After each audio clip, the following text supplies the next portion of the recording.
Meet Arjun, a 20-year-old college graduate. He said that his goal was to own a car in the next 5 years. After 5 years, when the time came for Arjun to buy the car, he just didn't have enough money to afford it. Hasn't this happened with you? You work hard, you earn well, and you think that you save well too. But you still cannot fulfill all your ambitions. Isn't there something missing?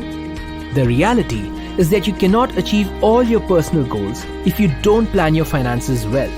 It isn't enough to merely know your goal. You have to be very specific about it and plan for it. If your goal is vague, you may not be able to achieve it in the future. An easy way to go about planning for your goal properly is to remember the word SMART. Not only do you have to be smart while planning for your goals themselves have to be smart. Here is what you can do. Clearly define your goals. For example, Arjun could have thought more clearly about which car and model he really wanted. Similarly, you should think about how big a house to buy and in which locality. Which college do you want your child to study in?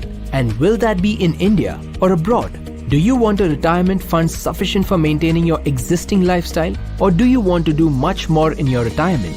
The thing is, while you think of a specific financial goal, it is advisable to also account for other financial goals that you may wish to achieve in the future. But just defining a goal isn't enough. You need to also set a clear time frame for yourself. A car this year or 5 years from now? A home after 5 years or 10?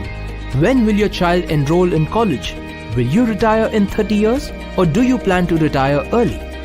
Now comes the painful but important step of thinking clearly about the cost of every goal.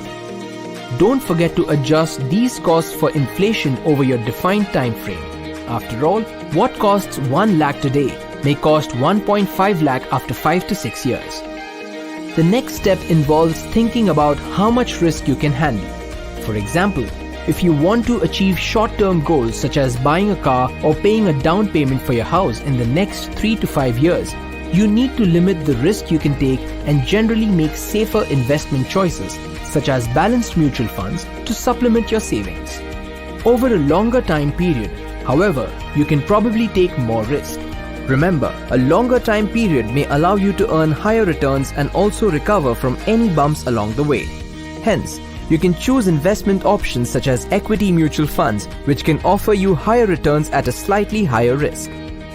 Before you choose an investment product, keep in mind that every individual's risk appetite also varies based on other parameters such as age, a change in the number of people financially dependent on the individual's current financial situation, general attitude towards decision making, etc. It is therefore very important to carefully judge the risk you can handle, as even your closest friends who otherwise seem very similar may have completely different orientations towards risk-taking. When you have thought about all of these factors, you will have a very clear picture of what you need to do to achieve your goals. You will need to select the right mix of investment products that will help you get to your goals within your desired time horizon. While you can plan by yourself, you can also seek help from your investment advisor, who will help you make investment choices according to your financial goals. But do read up on and understand the investment options suggested by your advisor before you make any decisions. In the age of information and communication, ignorance is hardly a valid excuse. Hopefully, you're already at work, scribbling away on your notepad, taking that first step towards achieving your dreams and aspirations. Mutual fund investments are subject to market risks. Read all scheme-related documents carefully.